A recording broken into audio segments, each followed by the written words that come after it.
We want to tell you that President Trump is back at the White House after attending the bid game last night. On his way to New Orleans, he said that more new tariffs would be announced today. Any steel coming into the United States is going to have a 25% tariff. U.S. Steel was one of our great companies, and through a lot of stupidity and bad government and also bad management of the company, it lost that luster. But it's going to gain it back, and tariffs are going to help. Over the weekend, the president also said he directed the Treasury Department to stop minting new pennies and ordered the Consumer Financial Protection Bureau to halt much of its work. Meanwhile, a new CBS News poll shows this: 53% of people approve of the job Trump is doing. That's 94% of Republicans and 15% of Democrats. Our Natalie Brand is tracking the administration's latest moves for us from the White House this morning. Natalie, what do we know about this steel tariff announcement?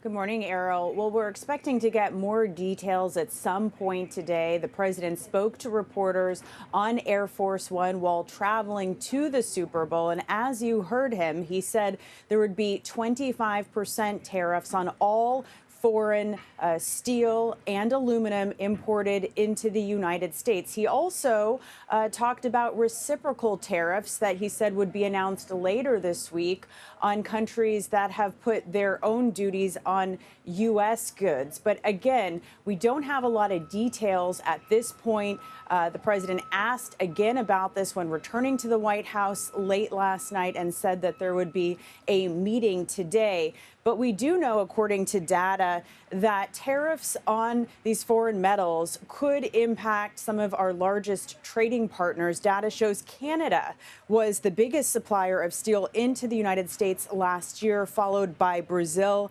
and Mexico. And as you know, Errol, it comes as that earlier threat of sweeping tariffs on Canada and Mexico was put on pause as the countries negotiate border security measures. We'll have to wait and see the response from those countries' leaders today, responding to this latest announcement. Another big headline you were telling us about at the end of last week, Natalie, was the Trump buyout offer to federal workers. It was halted, I believe, by a judge. What's the latest on that?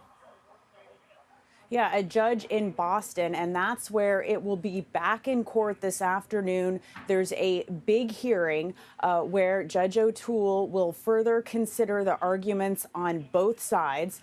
In the meantime, the White House had extended its deadline for this buyout offer until 11:59 tonight. Again, this was presented to around 2 million federal workers, employees across government. CBS News learned that around 65,000 federal employees have agreed to the buyout. But again, really the fate of this rests in the hands of that judge. We'll have to wait and see what comes out of court today, whether this deadline is further postponed or potentially blocked. And quickly, Natalie, I was reading that it costs more for the government to make pennies than the penny is worth. Help us understand the president's decision to stop production of them altogether. Yeah, that's why the president said that he has directed the Treasury to stop minting new pennies, again, saying it's more costly to produce them. This is something that the president's Department of Government Efficiency and Elon Musk talked about, posted on social media last year. It's unclear, according to legal analysts, whether the president has the authority to do this without congressional input, but he is correct in saying that it is more costly to produce pennies. The U.S. Mint reported that it cost more than 3 cents to produce and distribute them. Again, that's more than a penny 1 cent is worth. All right, Natalie Brand with all those updates for us this Monday. Natalie, thank you. And as we mentioned earlier, new CBS News polling shows Trump with a 53% approval rating. Most Americans describe him as tough, energetic, focused, and effective. CBS News Elections and Surveys Executive Director Anthony Salvanto explains what's beneath all those numbers.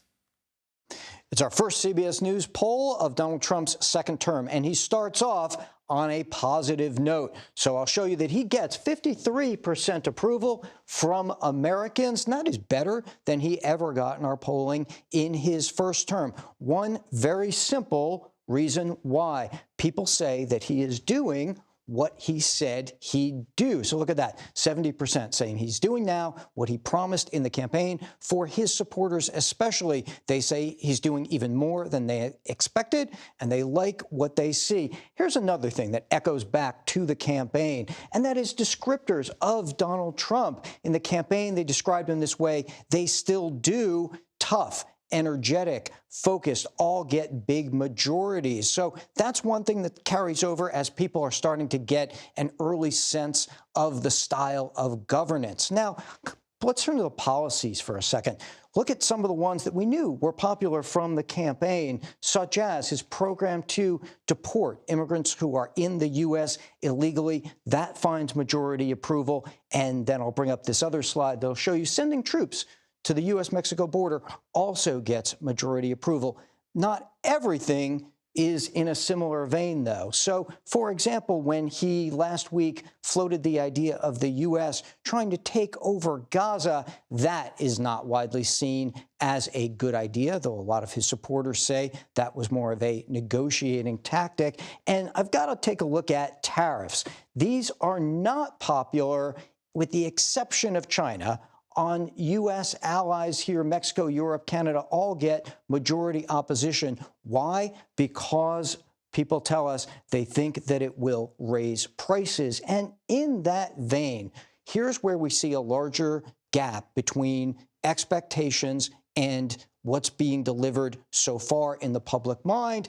2/3 say the Trump administration's focus on lowering prices has so far been not enough. That will be a key measure to watch. Finally, we talked a little bit with people about the impact and the influence of Elon Musk and the DOGE task force, and we see big partisan splits in that. You see, majority of Republicans saying that the force and Elon Musk should have at least some influence, but it's the MAGA Republicans who are particular saying a lot, whereas Democrats much more opposed. This looks like something that we're going to have to watch going forward to see how that plays out. That is a roundup of the latest CBS News poll.